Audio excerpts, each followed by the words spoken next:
So we'll move on to the town manager's report.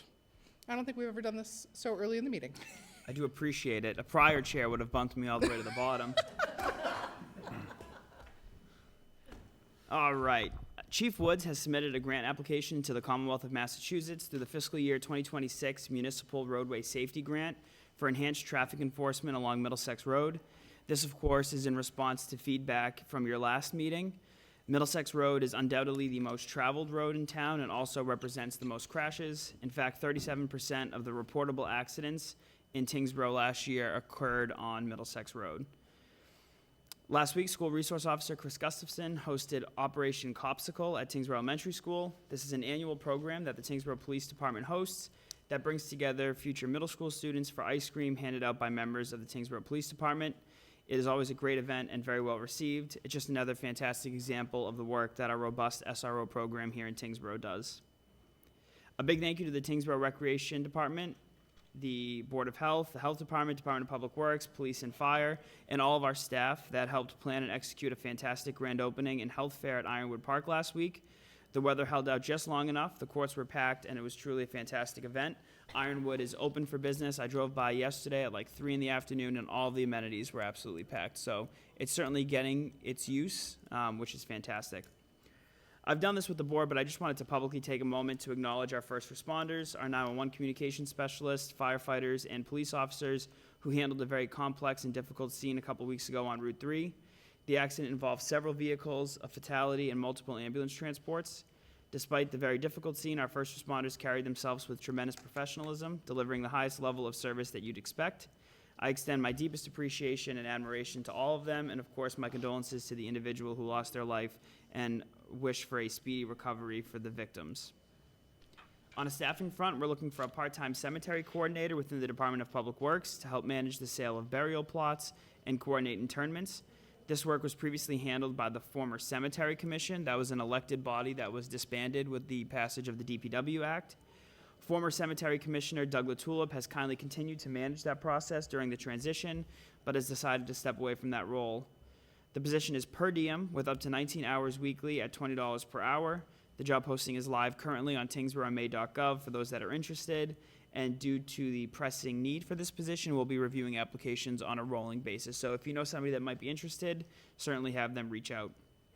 On the project front, the Bicentennial Field Irrigation Project is now in the punch list phase. The system was initiated a few weeks ago, and our project designer has identified a few minor things that need to be ironed out before we close out the project.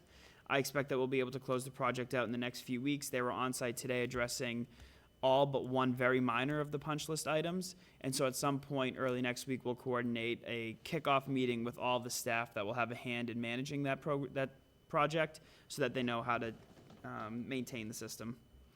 The town convened a scoping meeting last week with S&R Corporation and our project designer at Peer Consulting to review the scope of work for the abatement and demolition of the former COA building at 180 Lakeview Ave. Later this evening, the board will be asked to transfer some money to match the contract value, and assuming a positive vote, we'll be getting work on this project started in the next few weeks.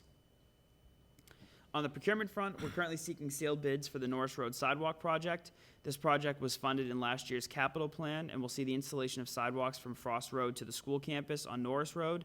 We held off doing the construction a year so that the completion of this work will align with the opening of the new middle school instead of trying to do the work while they're still taking heavy equipment in and out of the site. The contract that we have out to bid calls for the work to be completed before school starts on August 26th. Following the approval of this board 2 weeks ago, we're releasing a request for proposals on Wednesday, June 18th for the lease of 120 Westford Road, which is the former recreation building. Proposals will be due by July 16th, 2025 at 10 a.m. Interested parties can obtain the formal RFP documents by visiting the town's website and the bids page. That's tyngsboroughma.gov/bids. Once we receive the proposals, we'll conduct an evaluation of them and share the responses with the board for their review. As a reminder, this is simply an exploration. The town is not committed to following through and issuing a lease. So if we don't get any that are interesting to the town, or if we feel like we have more work to do, we can just reject all the bids. But at least the board will have an idea of what potential interest exists on the site.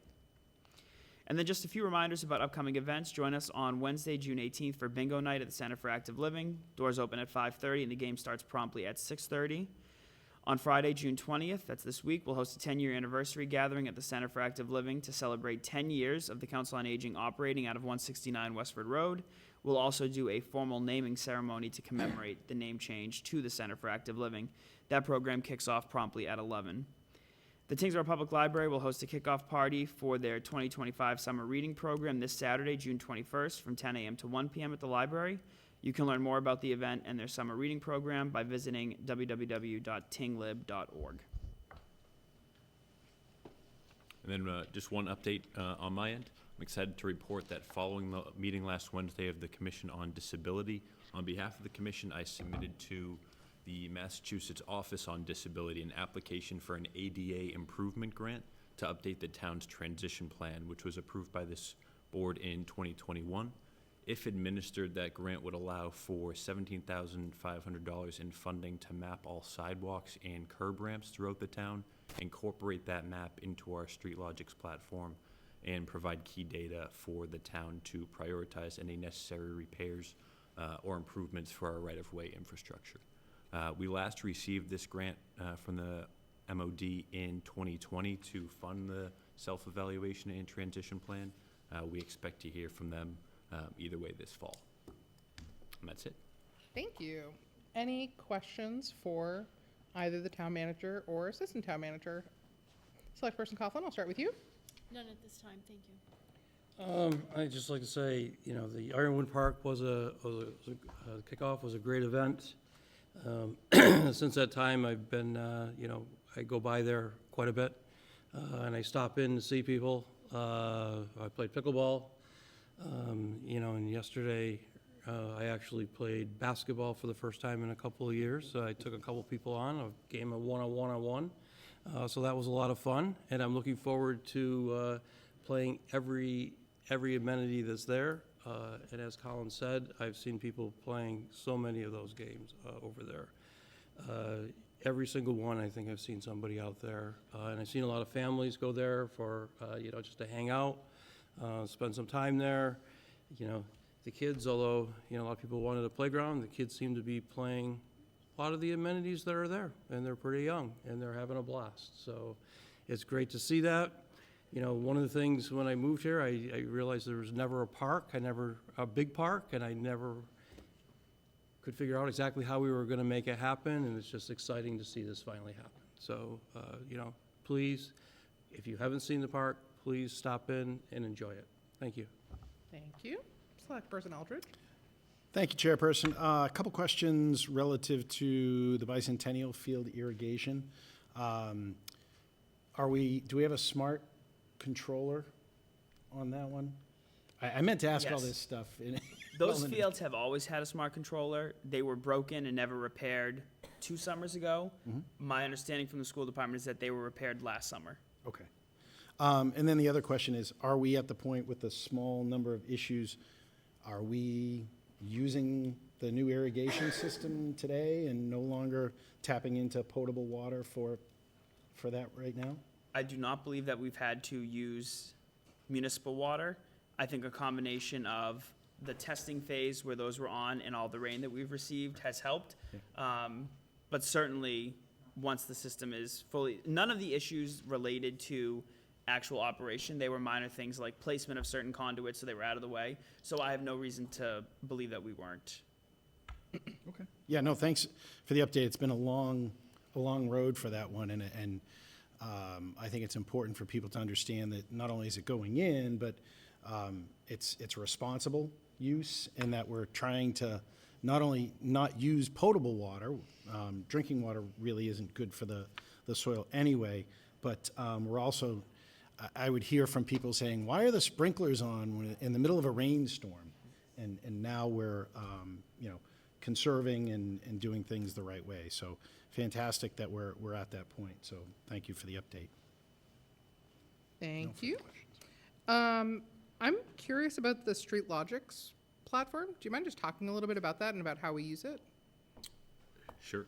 Or hand it to Colin? Yeah, Colin's probably the better, Just fake better it, what you resource know. there. StreetLogix is a software that our DPW started using probably 3 years ago now. And what it does is it's an online platform that allows us in real time to see our overall roadway conditions, the network. Once a year, the consultant goes, in fact, actually today I was with our DPW superintendent reviewing this year's report. Based on the projects that we did the year before and a new assessment of all the roads, they update the condition of the road. That's the same software that we use to plan future road projects. And so that's, our superintendent has come in and talked about how it's a combination of where we can get the most money, mixing in roads that are failed while also trying to maintain them. So adding these curb ramps into that will help us incorporate any accessibility work that needs to be done on existing sidewalks while we're planning future years. There is a link on the website to the Street Logics. I don't know that it's been updated based on the data that we just got today, but it's basically just a map of the town that color codes roads based on their existing condition, and you can drill down to see if that condition has improved. Alternatively, you could drill down and see if the condition has deteriorated. Why but would you? It's part of our overall pavement management plan. Great. And it shows where current sidewalks exist and It where doesn't they. yet, but it will. It will as part Beautiful. of it. Hopefully, hopefully Great. we get the funding from MOD. Great. Thank you so much.